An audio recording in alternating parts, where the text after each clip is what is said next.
ආයිබෝවන් සාමාන්‍යයෙන් අඩි 12ක් 15ක් පමණ උසට වැවෙන රණවරා වියලි කලාපයේ බහුලව දක්නට ලැබෙන ශාකයකි.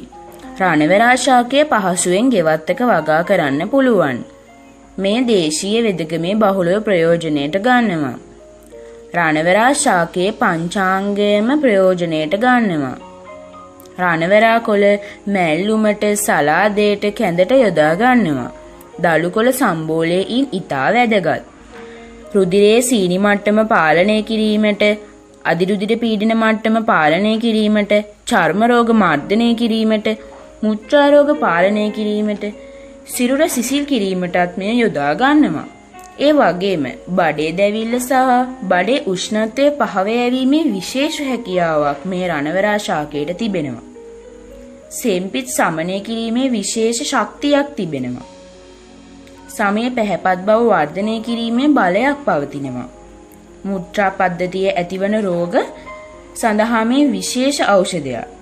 අතිසාරය වැනි රෝගයන් පාලනයට මෙය යොදා ගන්නවා. ඉතින් එවැනි විශේෂ ඖෂධයක දළුකොළ සම්බෝලය සාදා ගන්නා ආකාරය අද අප ගැමි සිරිකතු YouTube නාලිකාව ඔස්සේ ඔබට සමීප කිරීමට බලාපොරොත්තු වෙනවා. එහෙනම් අප දැන් වීඩියෝ එක හා සම්බන්ධ වෙමු. ගෝවන් මාගේ YouTube නාලිකාවට ඔයාලා පිළිගන්නවා.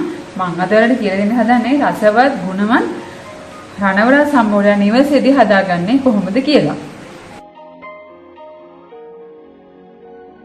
රණවරා ගහේ දළු කොටස කොළ අමු මිරිස් ගම් මිරිස් රතු ලුණු දෙහි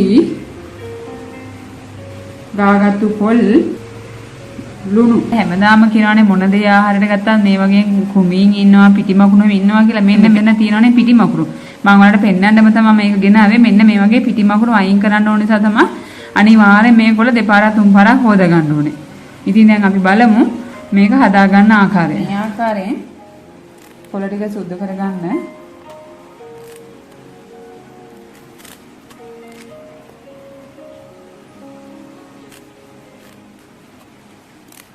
මේක ඔයාලට මැල්ලුම් වශයෙන් ගන්නත් පුළුවන්, කැඳ වශයෙන් ගන්නත් පුළුවන්.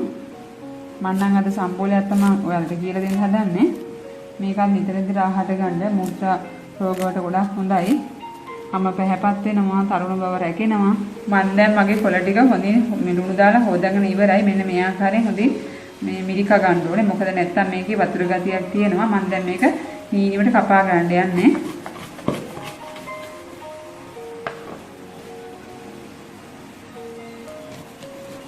මේ ආකාරයෙන් කපා ගන්න.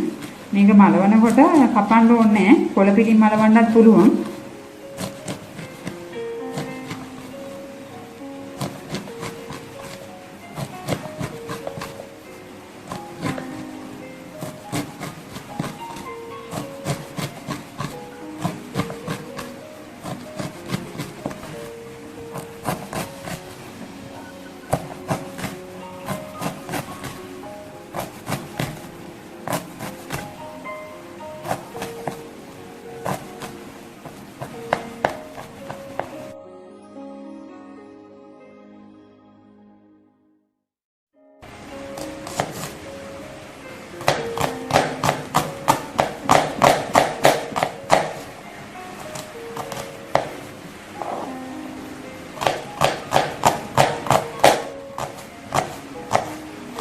දැන් මම රතු ලුණු කපාගෙන ඉවරයි. දැන් රතු ලුණු ටිකක් මේ කපාගත්තු කොළ ටිකට දාගන්න.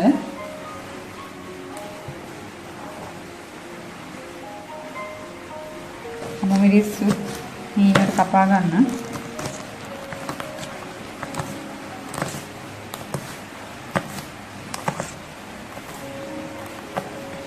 ඒකත් කපාගත්තු කොළ ටිකට දාගන්න. ලුණුත් රස අනුව දාගන්න. ගම් මිරිසුත් දාගන්න රස අනුව. මම නම් අද පොල් ටිකක් වැඩියෙන් දාගන්නවා.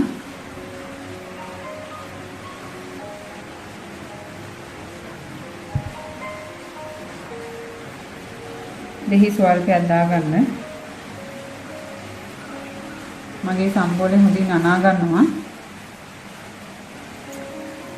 ඔයාලා මේකත් සතියකට දෙපාරක් තුන් පාරක් ආහාරයට ගන්න. හරිම රසවත්. ගුණාත්මක බවෙන් ඇත්තටම ඉහළයි.